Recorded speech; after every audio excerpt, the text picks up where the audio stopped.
आवाज नहीं है। कैसन बानी आप सब? कैसे हैं? अभी भी समस्या में लगे रहे। सबसे बड़ी समस्या यह है कि प्रोडक्शन वाले शॉर्टफॉल से परेशान है, बाकी सब हेयरफॉल से। और आदमी के पास 3 मुख्य समस्याएं हैं। एक तो आदमी के पास काम नहीं है, दूसरा काम के लिए आदमी नहीं मिल रहे हैं, और तीसरी बड़ी समस्या यह है कि काम के लिए रखे गए आदमी किसी काम के नहीं है।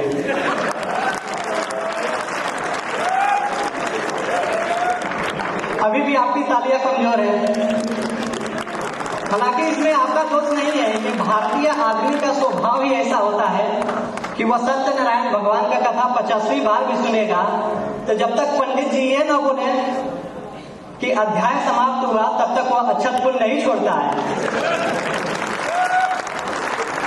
भैया थोड़ा माइक सही कर देना, बाकी लोग सुर में गाते हैं, मैं महिषासुर में गाता हूं। मैं आपको कुछ सुनाऊंगा, समझ आए तो तालियां बजाइएगा, और समझ ना आए तो ये सोच के तालियां बजाइएगा कि पढ़ा लिखा है। प्रोटोजोआ पेरीफेरा सिलेंड्रेटा, समझ नहीं आ रहा है कुछ लोगों का कि प्रोटोजोआ पेरीफेरा सिलेंड्रेटा, प्लेटे हेलमिन्थीज, एस्के हेलमिन्थीज, इकाइनोडर्मेटा, मोलास्का, कार्नेटा, संघ के तमाम जंतुओं सहित मैं आप सभी को प्रणाम करता हूं। मैं उत्तर प्रदेश का रहने वाला हूं, हालांकि कुछ दिन बिहार में भी रहा, लेकिन वहां शराबबंदी हो गई तो उत्तर प्रदेश आना पड़ा। और मजे की बात यह है कि जब उत्तर प्रदेश में सरकार बदली तो मुझे बुलडोजर से गुजरात पहुंचाया गया। और गुजरात क्या अद्भुत प्रदेश है साहब। जैसे ही मैं अंजार स्टेशन उतरा तो देखा कि 2 लोग आपस में आधे घंटे से गाली गलौज कर रहे थे। फिर जाके मैं 2 मिनट उन्हें समझाया तो मारपीट चालू हुई, उनके साथ नहीं मेरे साथ। बहुत अच्छा आप लोग सुन रहे हैं। अभी भी पीछे बैठ के कुछ लोग मोबाइल चला रहे हैं, हालांकि उसमें गलती उनकी नहीं है। अगर अभी नहीं चलाएंगे तो बाद में जवाब कैसे देंगे? वो तो बोल देगी कि मैंने तो तुम्हारे लिए ही स्टेटस लगाया था, तुमने उस टाइम नहीं देखा था। उनके लिए 4 लाइनें अर्ज किया है कि हो कितनी भी मुसीबत तुम अड़े रहना, हो कितनी भी मुसीबत तुम अड़े रहना, बात तो करिए कि हो कितनी भी मुसीबत तुम अड़े रहना, पड़े कितनी भी ठंड तुम रजाई में पड़े रहना, और वो डीपी दिखाकर तुमको गुमराह करेगी, वो डीपी दिखाकर तुमको गुमराह करेगी, पर मेरे दोस्त तुम आधार कार्ड पे अड़े रहना। बहुत बहुत शुक्रिया। हालांकि ये मोबाइल की आदत बुरी नहीं होती है, बुरी तब लगने लगती है कि लड़का बैचलर में रह रहा है और उसे मॉर्निंग शिफ्ट में ड्यूटी जाना है, और उसका साथी जो भी शिफ्ट करके आया पूरी रात गूगल जेमिनी से बात करना चालू कर दिया कि हेलो बाबू कैसे हो, खाना खाए? वहां थोड़ा खराब लगने लगता है। और अभी अभी नया साल गया, इसमें कुछ लोग क्रिस का गाना सुन रहे थे, कुछ लोग सैयारा देख के छाती पीट रहे थे। और यही इश्क वालों को जब नई नई मोहब्बत होती है तो इनका गाना कुछ ऐसा होता है कि तुझ में रब दिखता है यारा मैं क्या करूं।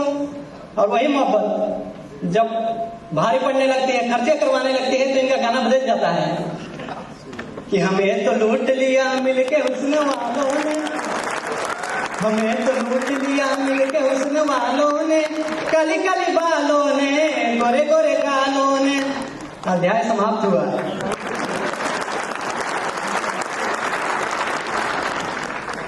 एक बार एक वकील साहब अपने मुजरिम को छुड़ाने के लिए कोर्ट में गए और उन्होंने जज से कहा कि जज साहब, कानून की किताब के पेज नंबर 15 के अनुसार मेरे मुवक्किल को बाइज्जत बरी किया जाए।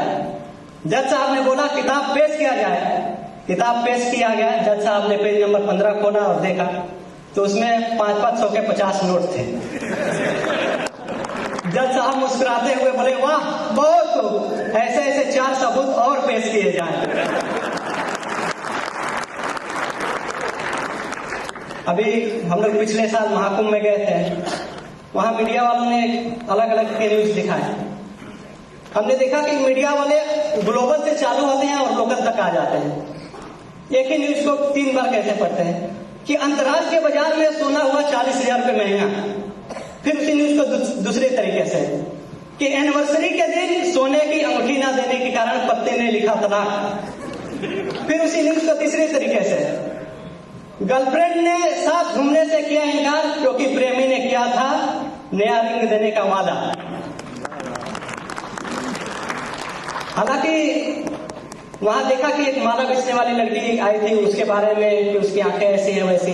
4 लाइनें छंद के रूप में सुनिएगा कि छोड़ के मोह मन के बागों में गए, स्नान करने के लिए तो सभी गए ही होंगे, कि छोड़ के मोह मन के बागों में गए, ध्यान जलते हुए चिरागों पे गए, और लगानी थी डुबकी संगम में जिन्हें, और लगानी थी डुबकी संगम में जिन्हें, डूब मोनालिसा के नयन में गए, डूब मोनालिसा के नयन में गए।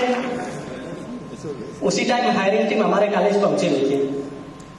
मैकेनिकल लैब में इंटरव्यू चल रहा था। इंटरव्यूअर ने एक मैकेनिकल के लड़के से पूछा कि बताओ 1 किलो रुई भारी है या 1 किलो लोहा? लड़के ने बोला कि 1 किलो लोहा। इंटरव्यूअर गुस्से से, अरे बेवकूफ, जब दोनों 1-1 किलो है तो लोहा भारी कैसे हुआ? फिर लड़के ने जवाब दिया, सुनिए और आनंद लीजिएगा।